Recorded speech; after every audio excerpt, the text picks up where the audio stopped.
we've got a country that the poverty level is wealth in 99% of the rest of the world. And so we're talking about how woe is me, woe is us, and woe is this, and but our 99% are the 1% in the rest of the world. Even the figure's even bigger than that. I agree. So here we are, incredibly wealthy. Nobody really has to start. Exactly. And here it is. Money is all over the place, and the guy that's making, oh my God, he's making $35,000 a year. Why don't you try that out in India or some countries we can't even name, or something like that, China, any place. The guy is wealthy. You hear that, America?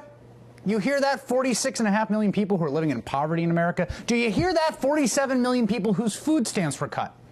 You hear that, everyone who's being turned away from food pantries that are running out of food, as documented by our own Ned Resnikoff? Do you hear that, kids at home on a snow day who aren't eating today because you only get your regular lunches from school, and a snow day means you don't get lunch? Here's what you need to do. Just go to India.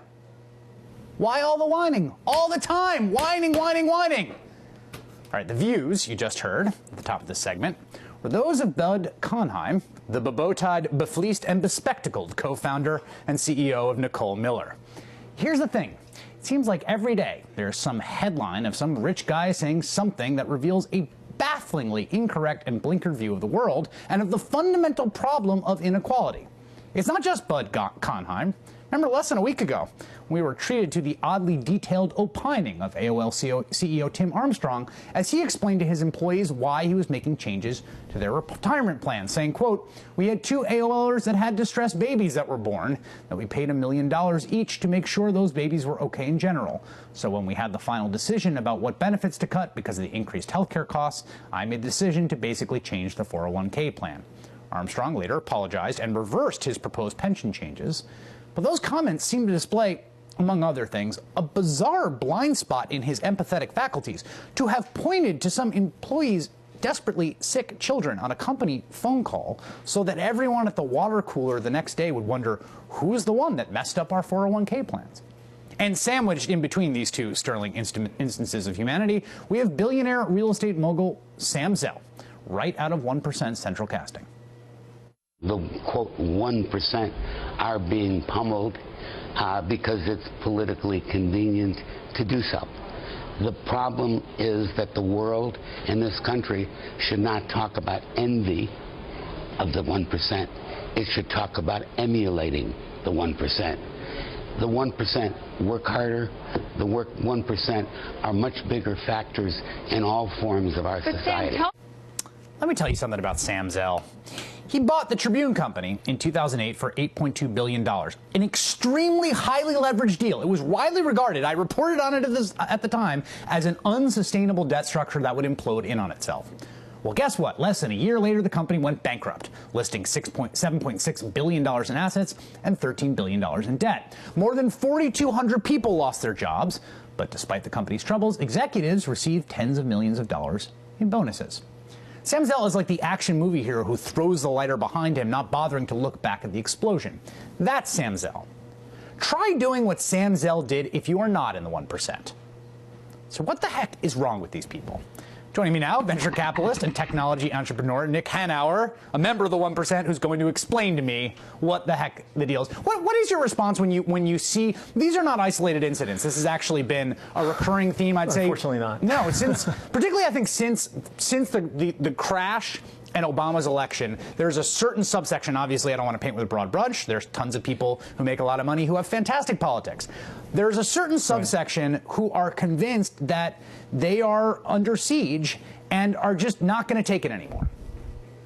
Yeah, so it's a super interesting thing, and I think, as you may know, Chris, I've been out talking about economic inequality for a while, and what you learn quickly is how emotional this subject is, and that's because, you know, ultimately, this is not about money, it's about status, privileges, and power.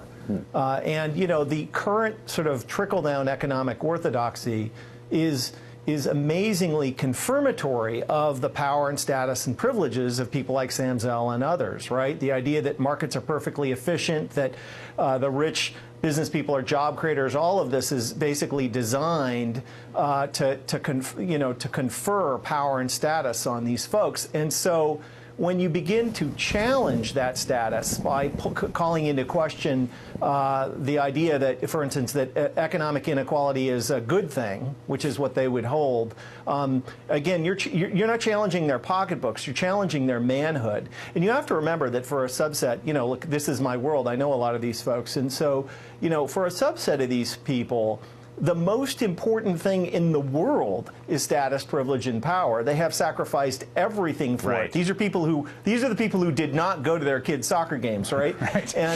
And so no, that's a very good point. Right? So these are a lot of these folks. I mean, these are borderline sociopathic people, and they don't care about other people. Well, I don't want to call people. I mean, I don't want to diagnose anyone from afar. Let me just stipulate. Yeah. Okay. But good for you.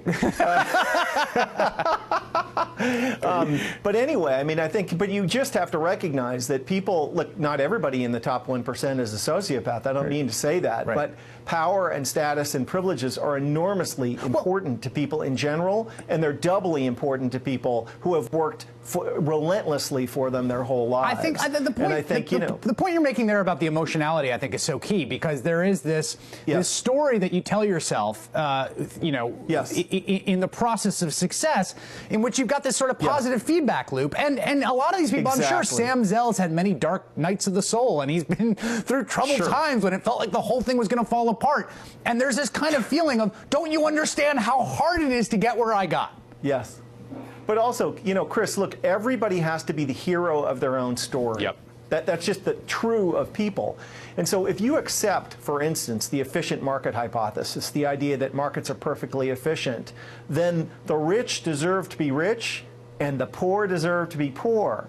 Look, if you believe that, when you roll up in your $150,000 Mercedes to some poor family begging for food, you don't have a moral crisis. You roll past thinking to yourself, well, that all is good in the world. But that's because you're a job creator, right? You are, as Sam Zell said, as all these guys say, you are in the part of the you are part of the population that matters, and other people don't, and therefore, everything is right with the world. But of course, for instance, if you're not a job creator, if it's the middle class that are the true job creators in the capitalist economy, then you may not deserve all the status, power, and privileges that you have. That's right. It is this question of desert that once you start kind of getting at that, you get somewhere very deep very quickly. And Nick Hauner, I got to say, you've been doing a great job speaking about this stuff. So thanks for coming on tonight. Thank you. Nick Hauner, venture capitalist. Thanks a lot. All right. Much more on the pathologies of the 1%, a problem I find endlessly fascinating when we come back.